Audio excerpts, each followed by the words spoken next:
O Senhor esteja convosco. Proclamação do Evangelho de Jesus Cristo segundo João. Naquele tempo disse Jesus aos seus discípulos: Tenho ainda muitas coisas a dizer-vos, mas não sois capazes de as compreender agora.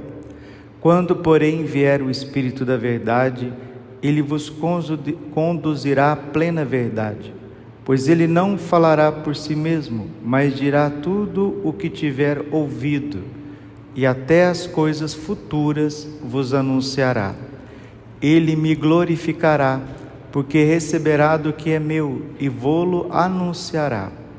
Tudo o que o Pai possui é meu, por isso disse: o que ele receberá, vos anunciará, é meu. Palavra da salvação.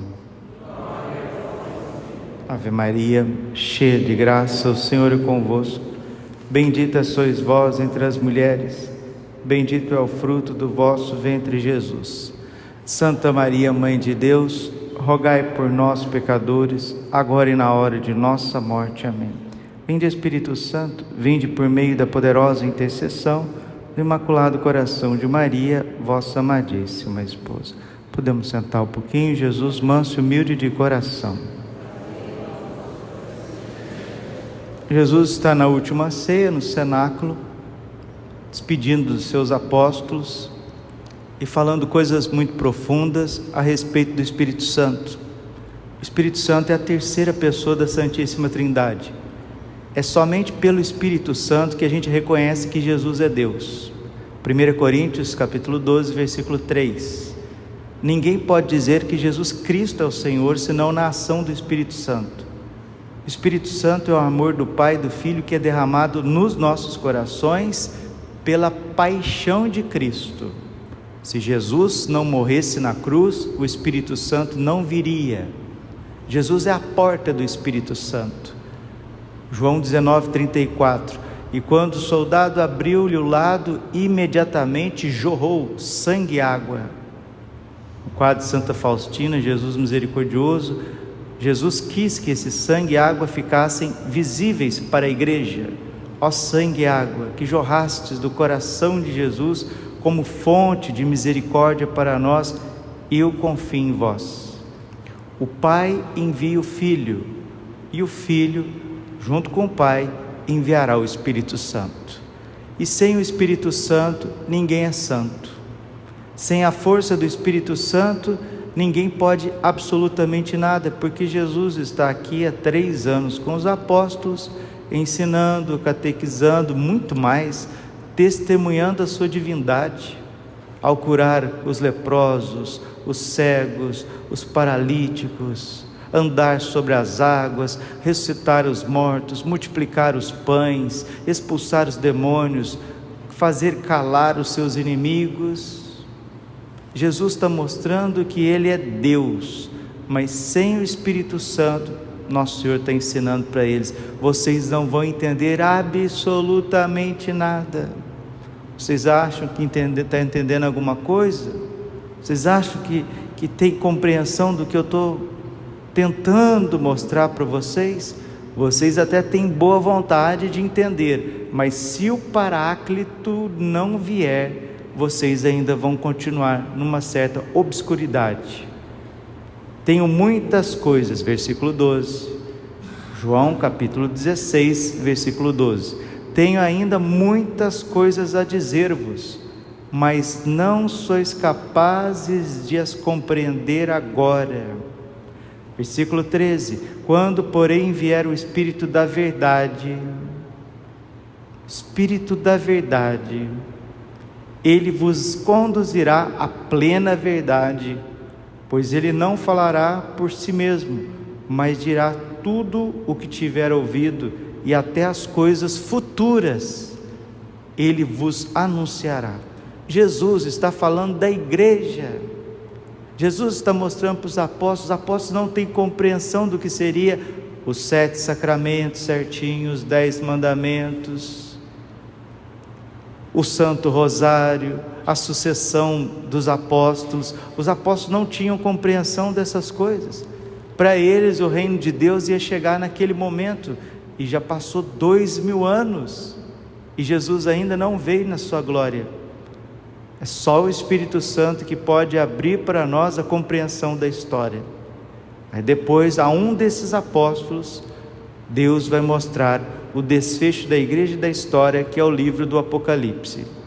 E lá no livro do Apocalipse, fala dos vários anticristos, fala do anticristo. Na primeira carta de São João, que também foi o que escreveu o livro do Apocalipse, São João fala desses vários anticristos. 1 João capítulo 2, versículo 18: Filhinhos, esta é a última hora. Ouvistes dizer que o anticristo vem, mas já existe vários anticristos entre vós. São João está falando do anticristo, e a palavra anticristos significa anti-ungido. Ungido é aquele que é ungido pelo Espírito Santo. Então o anticristo é aquele que é contra os ungidos do Senhor. Às vezes as pessoas ficam imaginando mil coisas sobre o anticristo, mas é só você ver a etimologia da palavra. Christos em grego significa ungido. Então anticristo é o anti-ungido. A Bíblia diz que o homem mais ungido depois de nosso Senhor Jesus Cristo foi São João Batista.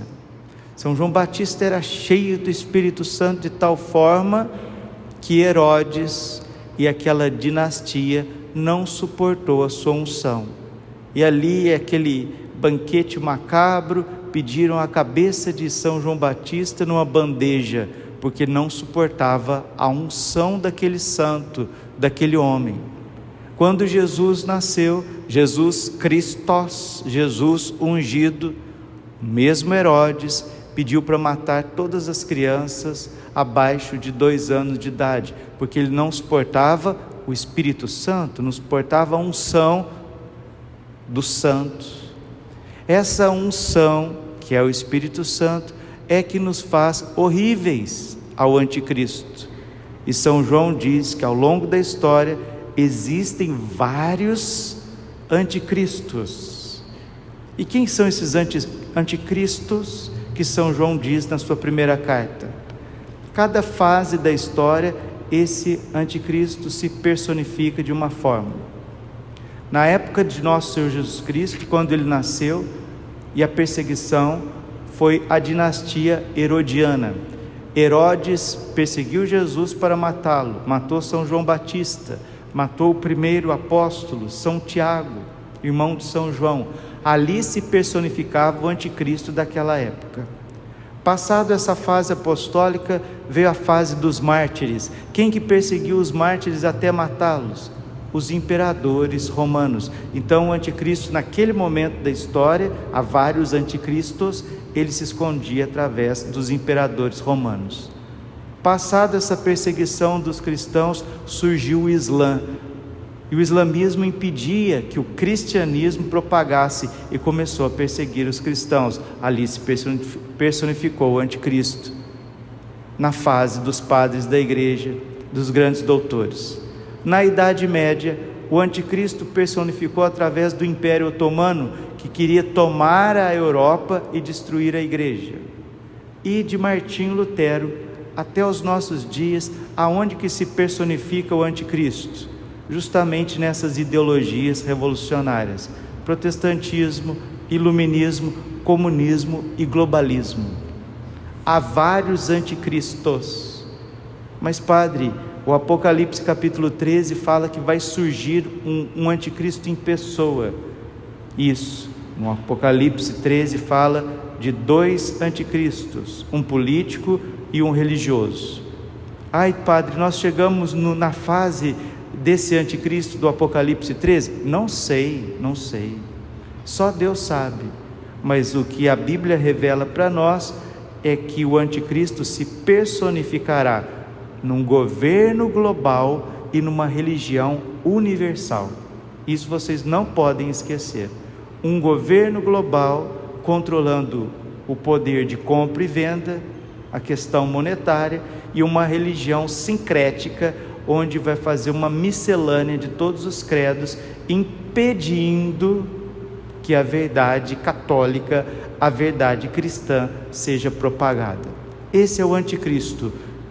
Anticristo é aquele que é anti-Espírito Santo, anti-verdade, porque o Espírito Santo não é somente o Espírito da verdade, mas ele revela a plena verdade e revela todas as coisas, revela a história.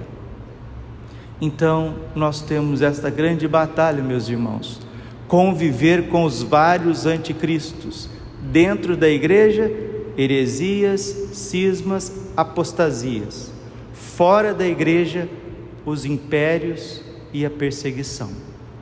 Mas o mais bonito de tudo, que Jesus Cristo é invencível. Por quê? Porque Ele é Deus, e ninguém consegue destruir Deus, ninguém consegue acabar com o poder de Deus. Pelo contrário, quanto mais os cristãos na história foram perseguidos pelos vários anticristos, mais Deus nos enviou os seus santos. E São Luís Grignon de Montfort, no Tratado da Verdadeira Devoção à Santíssima Virgem, ele diz que Deus tem reservado para um tempo da igreja uma pleiade de santos como Ele nunca enviou desde os apóstolos.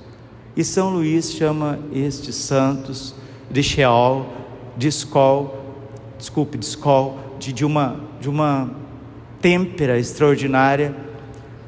São Luís chama eles de os apóstolos dos últimos tempos e diz que são esses santos extraordinários, os maiores que já existiu em toda a história, que vai combater esse anticristo personificado. Não tenhamos medo daqueles que combatem o corpo e não podem fazer nada com a alma. Mateus 10, 28. Temais antes aquele que pode matar o corpo e levar a alma para o inferno, que é o pecado. Vamos purificar o nosso coração de todo apego, purificar o nosso coração de toda desordem, porque o Espírito Santo, ele vem, ensina São Boaventura, o Espírito Santo vem onde ele é amado, invocado e esperado. Se você ama a Deus, você purifica o teu coração. Se você invoca, ele vem. Se você espera, você não é decepcionado. Romanos capítulo 12, versículo 12. Alegres na esperança, fortes na tribulação, perseverantes na oração.